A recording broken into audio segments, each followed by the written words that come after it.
Bonjour et bienvenue dans ce nouvel épisode des tutoriels Mon Campus. Je suis Rachid et aujourd'hui je vais vous présenter les fonctionnalités de l'écran de gestion d'une formation. Je suis intervenant et j'ai le rôle de concepteur Mon Campus.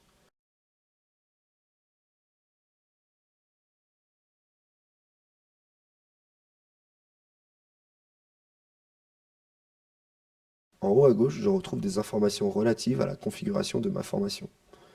J'accède aussi au suivi des utilisateurs qui m'indiquent par exemple si j'ai des corrections en attente, si des modules en classe sont configurés et si des commentaires ont été déposés dans ma formation.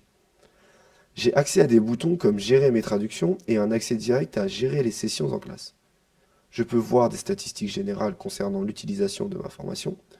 Le bouton voir toutes les statistiques me fournit des informations complémentaires qui sont expliquées dans le détail dans le tutoriel concernant le suivi de mes apprenants. En bas de l'écran, j'ai accès à la liste des apprenants inscrits à ma formation. Une zone de recherche me permet de rechercher des apprenants selon différents critères. Le nom d'un apprenant, ceux qui ont eu une progression dans ma formation, ou alors ceux qui ont eu un certain score, le score étant calculé à partir des étapes que j'ai configurées dans ma formation. Quand je sélectionne des utilisateurs, j'ai accès à des boutons d'action par lot. Les principaux sont contacter, exporter des résultats statistiques concernant leur utilisation de ma formation. Si j'ai plusieurs pages d'utilisateurs, un lien en haut de la liste me propose de tous les sélectionner. Je peux trier mes apprenants par leur nom en cliquant sur la petite flèche.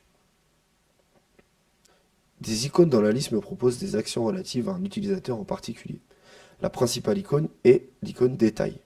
Dans la page détail de la formation de l'utilisateur, je retrouve le suivi statistique de mon apprenant sur la formation, ainsi que les résultats de l'utilisateur qui me permettent de savoir si l'apprenant a commencé un module ou une étape et s'il a réussi ou non. En cliquant sur cette flèche, je peux voir le détail des résultats pour un quiz par exemple, ou la correction que j'ai donnée pour un examen.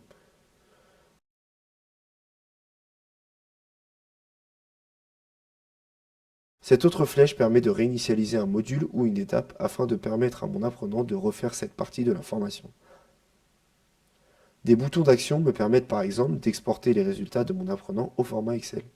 Je n'utilise pas les boutons désinscrire de la formation et archiver l'inscription, car ces procédures se font automatiquement et risquent de me faire perdre si je les utilise la progression de mon apprenant.